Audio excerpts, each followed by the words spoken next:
Hi guys, welcome to Dead End Street. I'm Al. I wanted to have a little bit of a video here to talk about these new Rock and Roll Hall of Fame nominees for 2025 that were announced earlier this week. A lot of the other channels are putting in their 2 cents, and I thought, why don't we? We can always have a conversation about it in the comments. And um, on the whole, I think the Rock and Roll Hall of Fame is a load of horseshit. Um, it's generally a small group of people who get to pick who should be and who shouldn't be in, and with very little input from the people. Um, but let's talk about it anyway and see where you guys stand on it, and I'll talk a little bit about where I stand on it. The nominees here are in alphabetical order. They're listed. They'll be decided on, I think, in April. There is a vote, I think, on the Rock Hall website where you can vote for whoever it is that you think should be in there, and they do take that into consideration for one nominee. And the rest they get to decide. So anyway, let's go start with the beginning here. The first nominee they have listed here is Bad Company. I find it I would be shocked if there was literally anyone out there who didn't think that Paul Rogers should be in the Rock and Roll Hall of Fame. It's kind of asinine that he isn't already. I mean, he's one of the greatest rock singers of all time. Still is, and he's in his mid 70s. However, um, sometimes like you have these bands where like they have a history. There's two bands who have an adjacent history, common members that maybe they put in together, like they did with uh, Small Faces and Faces. They inducted them together, although that Rod Stewart and Steve Marriott were never in a band together. Um, but Ronnie Lane and Kenny Jones were. So it was kind of like a linear thing. There's also another band on this list that we'll get to later that is also listed that way, and probably should be. I think if Bad Company is going in, I think Bad Company should go in with Free attached. And the reason why I say that is because in my opinion, the Free was the far superior band. Um, I say this because Paul Rogers and drummer Simon Kirke were in both bands. Free had some pretty good success, but All Right Now is a big hit here in the States. They were much bigger over in the UK and Europe. They broke up early. They only had about 4 or 5 years in. Guitarist Paul Kossoff, who was amazing, had a lot of drug problems. Bassist Andy Fraser was only 16 when the band started, and he was Paul Rogers' writing partner. If you don't know who they are, you should, especially if you're a Bad Company fan. I like Bad Company. I like the first album quite a bit. A couple songs on the second album, that's kind of where it ends for me. And I'm a huge fan of Mick Ralphs from Bad Company, who was previously in Mott the Hoople. I personally think that Free and Mott the Hoople were both better than Bad Company. But if they're not going to attach Free, and this is the only way they feel that Paul Rogers should be in the Rock and Roll Hall of Fame, then I guess so be it. But personally, I think that Free should be in there with them. The next on the list is Black Crowes. All right, so I was in high school when Black Crowes kind of hit. Um, it was kind of exciting. It was a little different. I mean, again, we're going to mention Faces again because I think that the first album was basically a Faces ripoff. I don't think they would deny it. I mean, I think there's a lot of Faces in that first album. It's a good album, and the second album is just as good, if not better. Um, Southern Harmony and Musical Companion, it's called. I like Chris Robinson's voice. I think they're a good band. Now, when I think of Rock and Roll Hall of Fame, for me, it's not necessarily about record sales, and it's not necessarily about how long they were big or how many hits they had. For me, it's more how much of an impact did they have on art and on music and music industry in general. Um, for instance, how many bands are in existence because they were influenced by Black Crowes? How many bands who became pretty big are big because they were so heavily influenced by Black Rose. Um, it's a pretty tiny number. Black Rose have a pretty big following. If they get in, it's not like oh my God, they don't deserve it. But for me, I don't think they're a Rock and Roll Hall of Fame. It's kind of like, with the Baseball Hall of Fame or any other baseball. Do you want it to be the Hall of Very Good, or do you want it to be the Hall of Fame, the greatest of the great? Um, Next one on the list is Mariah Carey. This will probably be the first and the last time you'll ever hear her name on this channel. Talented singer, great singer. I don't find her music to be anything special. She's got like 25 #1 hits. She's one of the biggest artists in the 90s. I guess she, influenced a lot of singers, for better or for worse. I mean, I don't think the music industry is better because she existed. I think you got a bunch of copycat singers between her and Whitney Houston. I think everybody has just kind of copied them too. And there's not a single voice in pop music, that female voice, that has very much originality to my ears. They're all just trying to be Mariah Carey and Whitney Houston. So Mariah Carey's a big no for me, but she'll probably get in. Next on the list is Chubby Checker. It's a tough one because okay, so he had the giant hit, two giant hits, the Twist and Let's Twist Again. He didn't write either one. He is from Philadelphia. I'm from Philly. It's always kind of cool when somebody from Philly gets in. It's just kind of like at this point, they're kind of just like getting everybody who was out in the 60s in, which I don't think necessarily needs to be. I don't think everybody who was out in the 60s and the 70s needs to get in. And I'm saying that as someone who thinks that the 70s was the best decade for music, mostly, for me, 70s and 80s. Um, um, he's got a shot. I don't know if it'll happen. But I don't know. Next one is kind of the same deal. It's kind of Joe Cocker, who's a great singer. Didn't write very much of his own songs. I mean, he kind of made a career out of doing covers. That being said, Joan Jett did the same thing, and she's in. I think a lot of other female rock acts should have been in before Joan Jett. But if Joe Cocker gets in, I'm not going to be upset. I mean, he was a great singer. I mean, I have a couple of his records. Delta Lady was awesome. Everybody knows the remake of With a Little Help of My Friends is probably the highlight of his career. And then he had the ballad in the 80s, Jennifer Warnes, right? Lift Us Up Where We Belong, big hit. Joe Cocker, if he gets in, won't be upset. If he doesn't get in, I'm not going to be heartbroken either. Next one on the list is Billy Idol. It's kind of an interesting pick. Very big in the MTV age. He's part of the Bromley contingent who followed the Sex Pistols around London. A group of friends who just kind of, included Susie Sue and Stephen Severin of the Banshees. Billy Idol, I think Adam Ant was kind of in and out there also. So, I mean, important figure. I like his stuff, and I really like the first 3 or so Billy Idol albums. It's got some great stuff. I think some great memories attached to those albums. How many artists who are out today are heavily influenced and exist most likely because of Billy Idol? I don't know the answer to that question. I don't think there's really much. I mean, Billy Idol was Billy Idol. He was big, had some big hits. I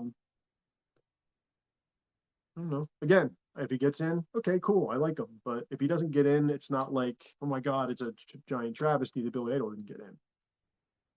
The next one is Mana, which I thought I knew almost most bands, especially ones who would be nominated for Rock and Roll Hall of Fame. I'd never heard of this group in my life.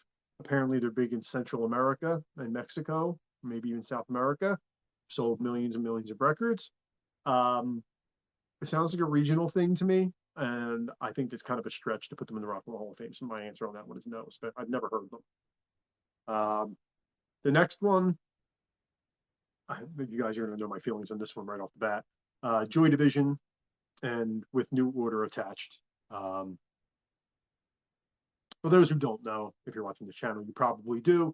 Joy Division was a very, very influential post-punk band in the late 70s out of Manchester, right on the brink of becoming one of the biggest bands in the world, I believe, when the singer Ian Curtis hung himself.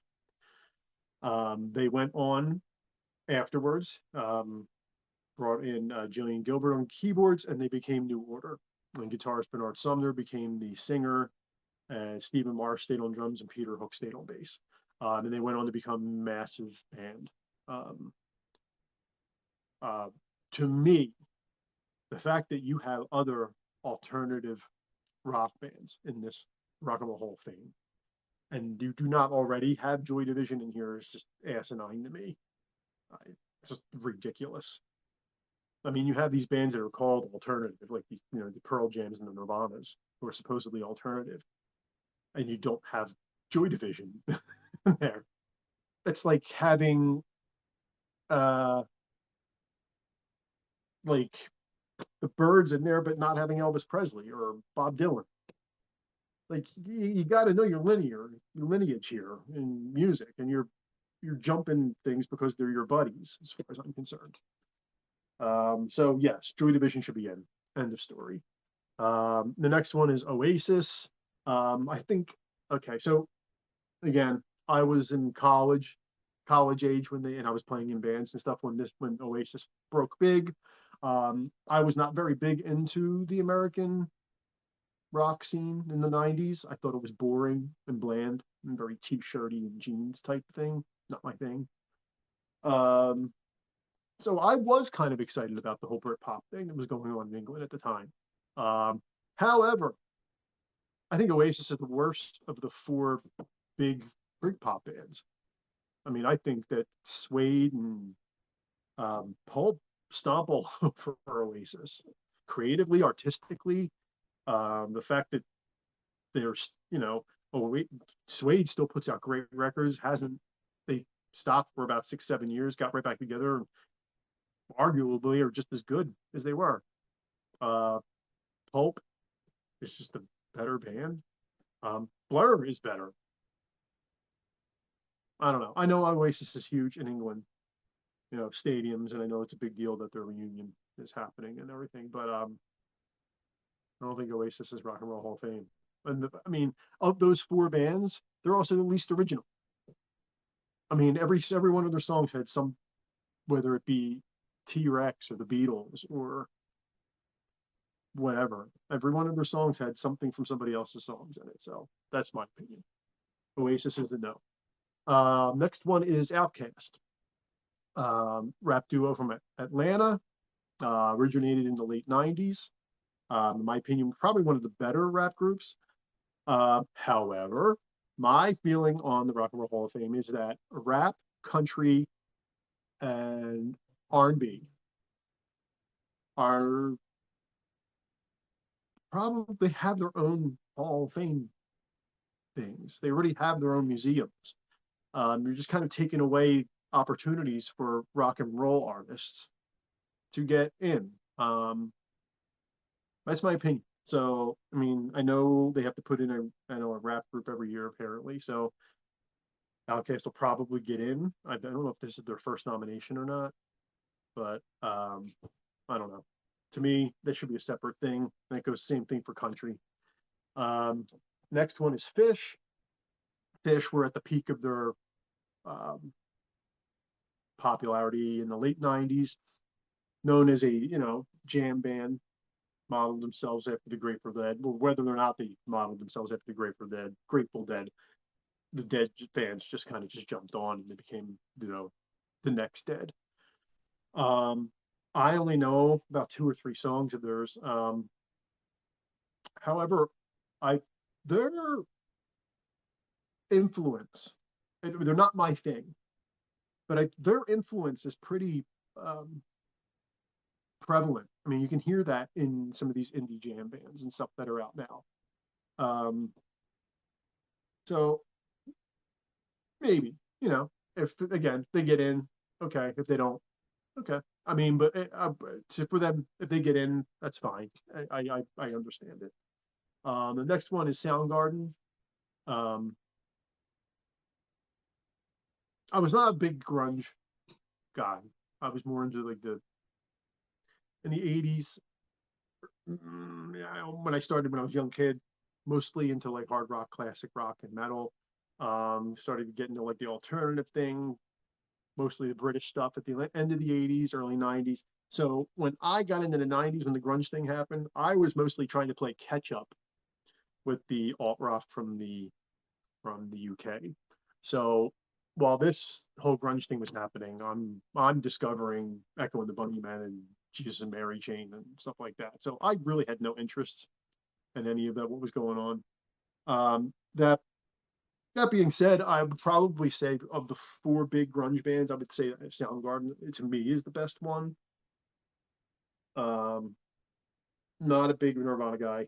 I think I'm just not. Pearl Jam, no, probably even less so than Nirvana.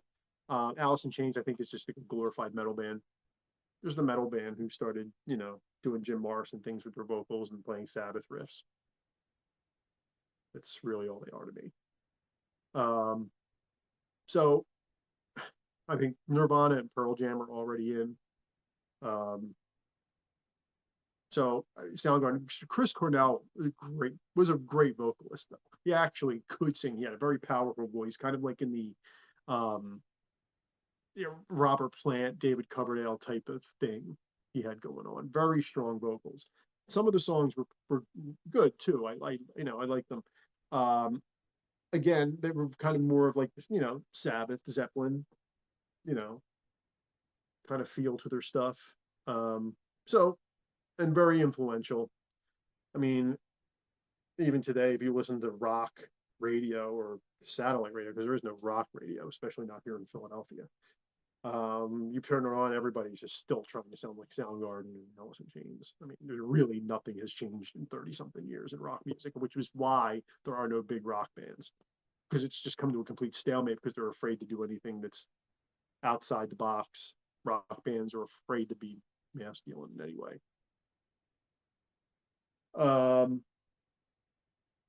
that being said, the two best bands I think that are associated with that whole scene was number one, Mother Love Bone with Andrew Wood. Andrew Wood, after their first album, Andrew Wood died of heroin overdose.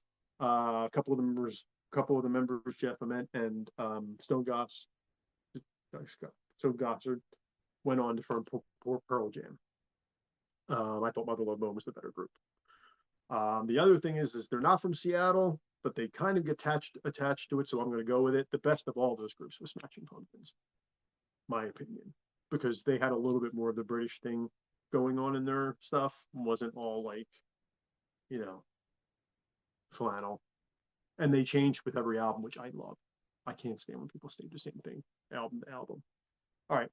Last one on the list here is White Stripes. Um, I mean, I guess they're influential. Jack White is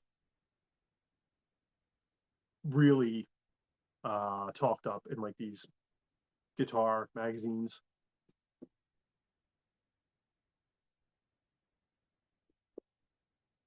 As some sort of like guitar hero. He's good at what he does. Um, and I do like a couple of the songs. Rock and Roll Hall of Fame. I don't know, man. There's just so many other groups that have to get in. I mean, they came out in like '99. There's bands who came out in like the late '70s that are still waiting to get in who were far more influential than White Stripes. Um, I mean, like, Joy Division for one. I mean, if you're gonna put White Stripes in and people like Joan Jett and I passed over one, Cyndi Lauper.